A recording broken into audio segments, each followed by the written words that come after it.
Samajwadi party के राष्ट्रीय अध्यक्ष माननीय श्री अखिलेश यादव जी के निर्देश पे पीडीए पखवाड़ा मनाया जा रहा है। उसके तहत पूरे प्रदेश में पीडीए पंचायतें हो रही हैं। मैं पूर्वांचल में भी करके आया हूं, आज कन्नौज में हूं, तिरवा में हूं और तिरवा में विशाल पीडीए पंचायत है जिसमें भारी संख्या में महिलाएं आए हैं और हमारे पार्टी के और पिछड़ी दलित आदिवासी अल्पसंख्यक और पिछड़े शोषित वंचित जो अगड़े भी हैं वो भी हमारी इस पीडीए पंचायत में है। उनकी आवाज़ बुलंद करने का काम माननीय अखिलेश यादव जी के नेतृत्व में पीडीए पंचायतें कर रही हैं। गांव गरीब किसान मजदूर पिछड़े दलित शोषित वंचित आदिवासी अल्पसंख्यक आदि आबादी महिलाओं की और पीड़ित शोषित मैंने बता ही दिया अगड़े, इनकी सबकी आवाज़ पीडीए पंचायतों के माध्यम से उठाई जा रही है। और आज मैं कन्नौज में आया हूँ और कन्नौज जो माननीय अखिलेश यादव जी ने और नेताजी ने जितना विकास किया कन्नौज में, आज वही विकास दिखाई पड़ रहा है। 10 वर्ष की केंद्र की सरकार, 7 वर्ष की उत्तर प्रदेश की सरकार ने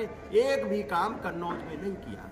बड़ी बड़ी बातें हाँकने वाले यहाँ के सांसद एक पुलिया तक नहीं बनवाए, लेकिन बड़ी बड़ी बातें करेंगे।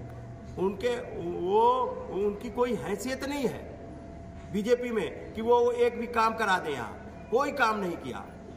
बीजेपी झूठ बोलने वाली पार्टी है। और यहाँ पे चाहे देखिए काऊ मिल्क प्लांट जो गाय का नारा देते थे, लेकिन गाय के लिए काऊ मिल्क प्लांट माननीय अखिलेश यादव जी ने लगाया, वो बंद पड़ा है।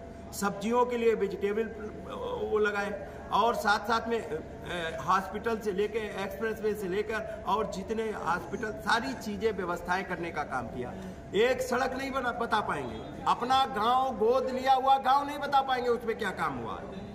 लेकिन बीजेपी के लोग कहते हैं सब कुछ मैंने किया।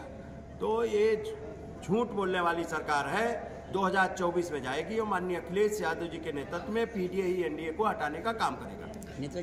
जनता मजबूती के साथ में माननीय अखिलेश यादव जी के साथ में खड़ी है और लोगों देश को पता है और बीजेपी को भी पता है कोई रोकेगा तो माननीय अखिलेश यादव रोकेंगे। इसीलिए वो तो बहुत अपने को ताकतवर बताते थे, कौन तिनके लेते घूम रहे हैं, लेकिन जनता सब समझ रही है। जनता ने बीजेपी ने तो घोसी में भी विधायक को शामिल करा लिया था, लेकिन जनता ने मुंह तोड़ जवाब घोसी में देने का काम किया और घोसी जैसी स्थिति पूरे देश में होगी और मैनपुरी में जो जवाब दिया वैसी स्थिति पूरे देश में होगी। जयंत के एनडीए में जाने का कितना नुकसान सपा को होगा या फायदा? देखिए, समाजवादी पार्टी सदैव किसानों के लिए चौधरी चरण सिंह का सम्मान माननीय नेताजी ने सदैव किया और हमारे नेता ने सभी लोगों को बड़े दिल से लोगों को सम्मान किया, बड़े दिल से समझौता किया। हमारे नेता ने माननीय मुलायम सिंह यादव ने और माननीय अखिलेश यादव जी का कहना है हम धोखा खा सकते हैं लेकिन धोखा देंगे नहीं।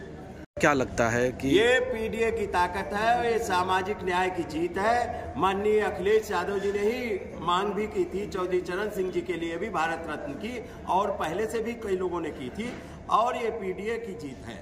और इनको आवश्यकता है जो स्वामीनाथन की रिपोर्ट है उसको लागू करें जिससे किसानों को लाभ मिले और उनकी आय बढ़े। रिपोर्टें तो लागू नहीं कर रहे, ये कर्पूरी ठाकुर जी की विचारधारा तो लागू नहीं कर रहे, उनका आरक्षण का मॉडल तो लागू नहीं कर रहे हैं, मंडल कमीशन की सारी सिफारिशें लागू नहीं कर रहे, आरक्षण खत्म कर रहे हैं। और महंगाई चरम सीमा पे है, बेरोजगारी चरम सीमा पे, भ्रष्टाचार थाने चौकी तहसीलों में भ्रष्टाचार है, सब जगह तो भ्रष्टाचार है। अब इस भ्रष्टाचारी सरकार को जनता उखाड़ फेंकने का काम करेगी और माननीय अखिलेश यादव जी के नेतृत्व में दिल्ली में नया प्रधानमंत्री बनेगा। तो ही कन्नौज से चुनाव लड़ेंगे? अब ये तो राष्ट्रीय नेतृत्व तय करेगा और वहाँ की कमेटी तय करेगी पार्लियामेंट्री, लेकिन उत्तर प्रदेश की 80 लोकसभाओं पे माननीय अखिलेश यादव लड़ेंगे। उनके नेतृत्व में इस बीजेपी को हटाने का काम होगा। प्रधानमंत्री और मुख्यमंत्री में गुटबाजी चल रही है। मुख्यमंत्री प्रधानमंत्री में आपस में नई पटरी खा रही उत्तर प्रदेश में, और ये बीजेपी जाएगी 24 में। अब कोई नहीं बचा सकता।